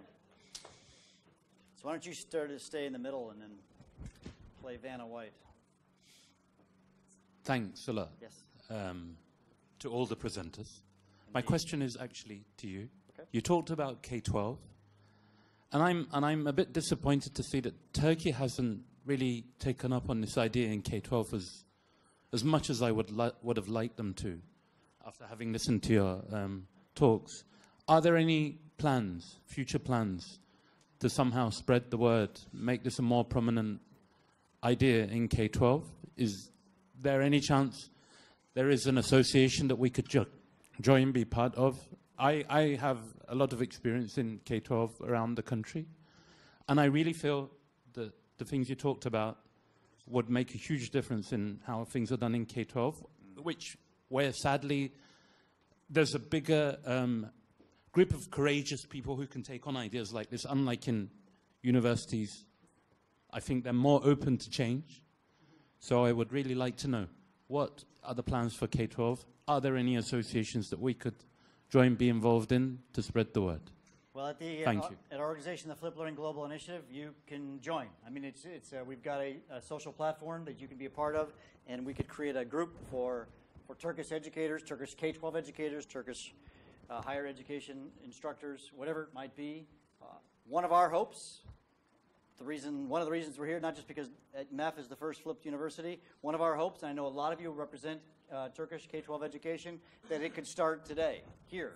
You should connect. So who is K-12 Turkish educators right now? Look around. You guys need to talk to each other, because the revolution can start right now. You should all go to lunch together, right, or something. We should have a little conflab up there and exchange emails, and let's start it right now, because there's 50 of you sitting right here. It'd be crazy not to take you here now, and let's start the fire here. Yes, sir. As College of Education at MEF University, hold on. we can organize the K12 initiative. It's a great idea. As the College of Education at MEF University, we can lead the activities. If there is a desire to work on it, we can organize it. Wonderful. The Dean of the College of Education here at MEF is speaking, right? So this is awesome. That's really what this event is about as well, is getting people from Turkey here as well as internationally online, but to talk about these things. We have everybody's details here now. I'll pass them over to you, Mustafa Hocam, and then we can go from there and see what we can develop. Thank you very much. So he's going to organize it. That's great. Now we've got somebody in charge. The right person. Any other questions? In the back. All right.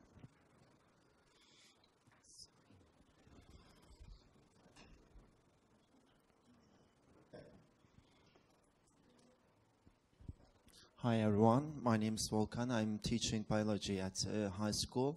I'm struggling with three main things. One is the rushing after the catching the curriculum. This is the first thing while I'm doing the activities, and the second is the allocated time for these. This is also the problem.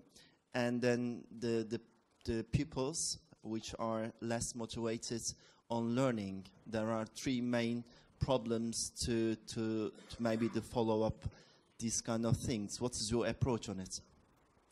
Well, that's one of the reasons. Let's take it in reverse order. I mean, the big question that's almost always asked about flipped learning is, what if the students don't do the pre-learning? And the reality is the standards address those issues. And I'll just give you sort of big picture right now. I like to think of it using a principle of marginal gains, meaning if you do one thing, you'll get more to watch, and then you do another thing, you get a few more and a few more. So there's probably 10 different things built into the standards that are the elements of effective practice that address this. So number one, it would be important to use an advanced organizer, all right, so that the students have something to follow along with. Number two, if the teacher makes their own contents, that's important because that gets more students to buy in. Number three, if you teach them how to interact with the contents before. And so there's a huge series of things that are in there that will help you to address that question. It really is not becoming a big issue. Most people think that's the big problem, and it is a problem, so let's say that. But it's not as big a problem as people make it out to be. I think the second question you asked is, how do I find the time to go through the change? And the answer is, I don't know. But I'll say this. What I've found is that when an institution buys into this model on a larger scale, there's ways to make this happen. So if you are a leader at your school, if you say, I want to bring flipped learning into my school, then you need to find a way to get the time for your teachers, for your instructors to make this happen. And that's where you'll see it take off. It's still taking off fine if you've got a teacher here and a teacher there, or two teachers here, or three teachers there, who are willing to put the extra time in. But if you really want to see real change, make this a priority of your institution. And I forget what the third question was. Something about curriculum. How do you keep up? Oh, so while you're, or just is that related to more the time of how do I just keep up with the students and preparing the contents? Is it curriculum coverage where within a school you're told you have to get from here to here within a certain time?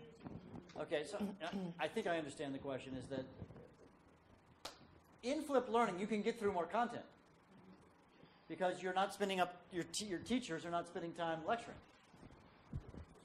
So you're going to be able to cover more content, or my personal preference, you don't cover more content, you cover the content you already have in more depth. That's my preference, but I've seen both happen in different contexts around the world. So I think that was the question. So I answered that question. We've got some questions here, back here, and then you can be next. Yes, sir. Hi, I'm Harun. I'm coming from the English School of Kyrenia from North Cyprus. I'm teaching maths, and I'm currently in class flipping. My question is, you always say spread the word, spread the word. Well, of course, this is not a question that you can answer in a minute, but I would like to, for the FLGI, go into more detail about spreading the word, because one of my colleagues have seen my blog, which I put my videos in, and he asked permission whether he could use my videos. I certainly say yes, but I'm just a colleague, so I don't have any,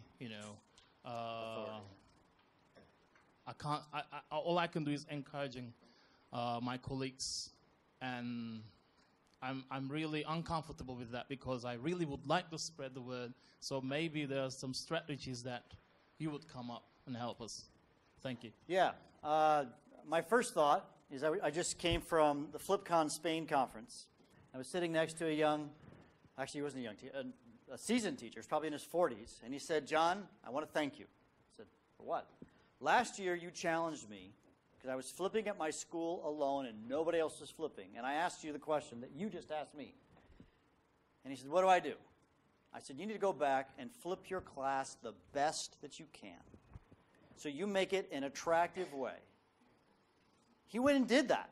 He followed best practices, and he said, all of a sudden, one other teacher asked about it, and then another teacher, and then they went to the principal, and they said, this is really working. We should, and it's now spread throughout their whole school in 1 year.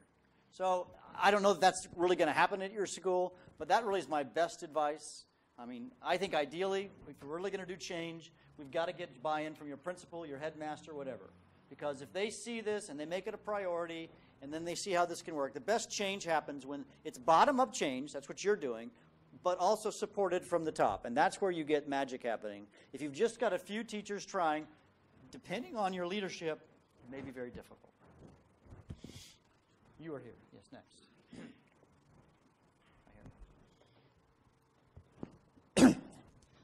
I would like to thank for all the parties for organizing such a great event. I'm so glad to be here, to be a part of it.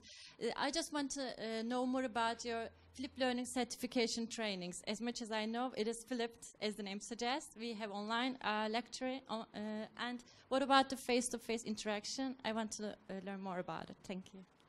Yeah, so this is being sponsored by the ALAS, the Association of Active Learning Arts and Sciences, but then we have a second organization, which is the Flipped Learning Global Initiative, and we have certification courses that are now aligned with the standards. There are, in English, there are 4 different certification programs that are completely done online. You can get credit at a European institution if you want university credit for those. We also have them in Spanish, if Spanish is your language of choice, and we also have them in Chinese. So those are some choices. If you go on the websites, you can find them. If you want face-to-face training,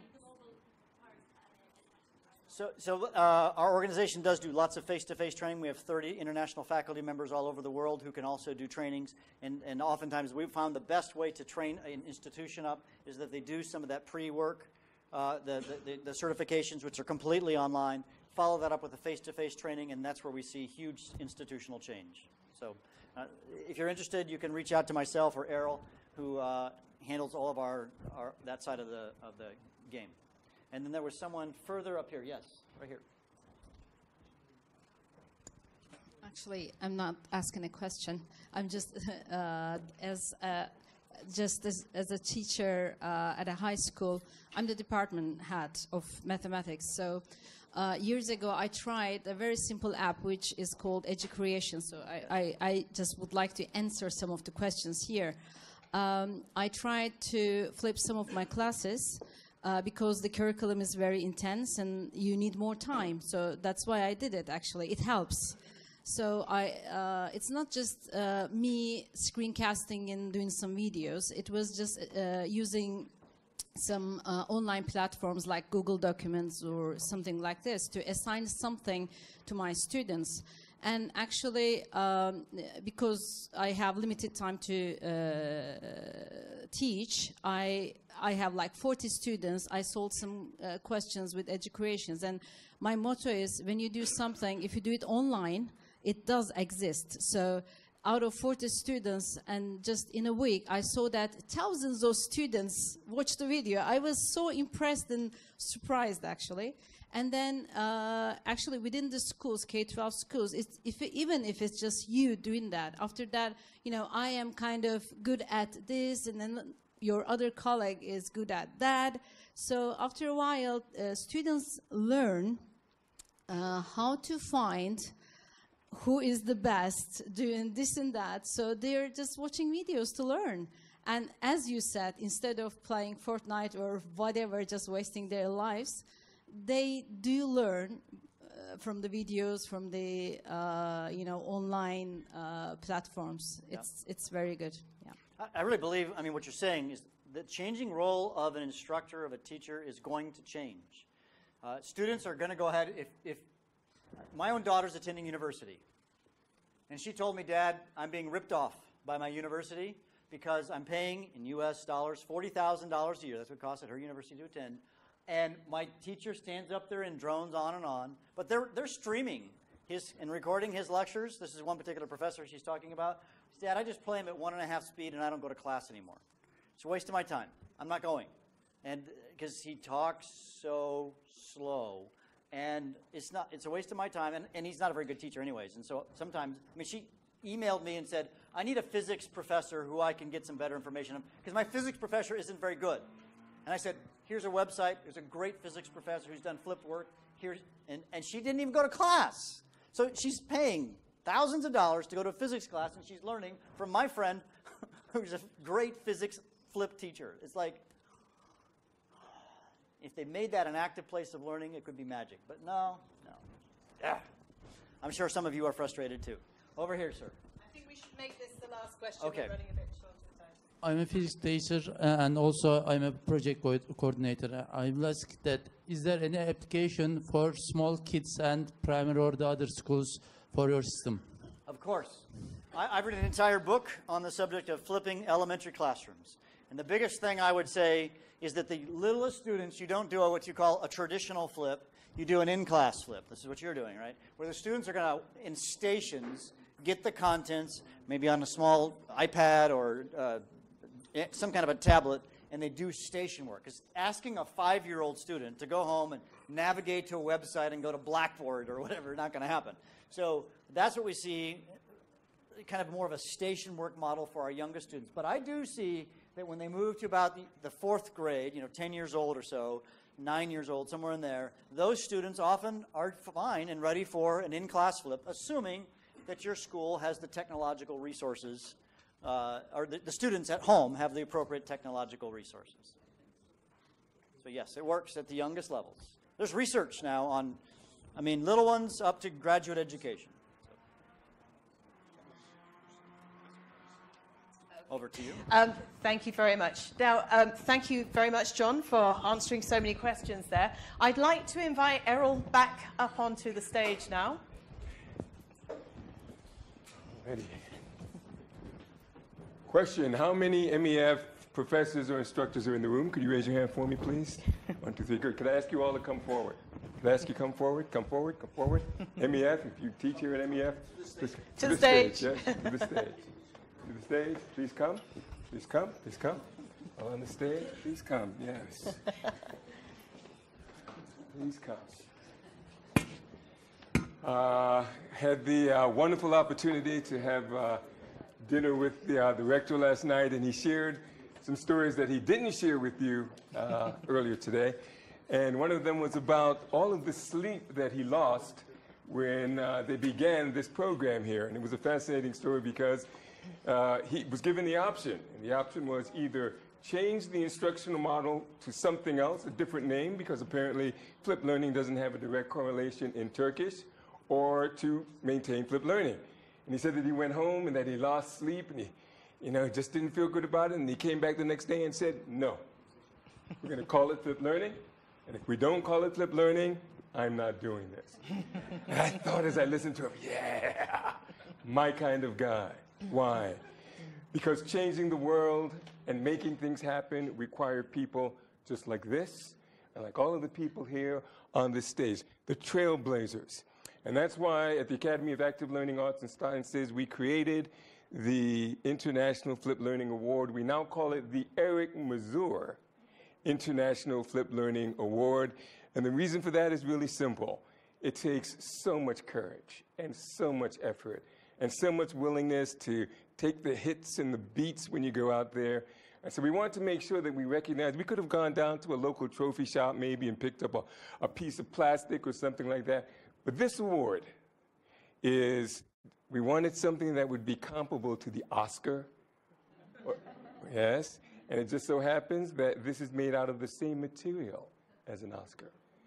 And we wanted something that was going to be as impressive and as world class as an Emmy. This is 2 pounds heavier than the Emmy. Because we wanted to make sure that we could recognize world-class flipped instructors and professors and K12 educators with the same level of quality as entertainers get. So it's my honor to recognize all of you and to present you with the Eric Mazur International Flipped Learning Award. Thank you very much.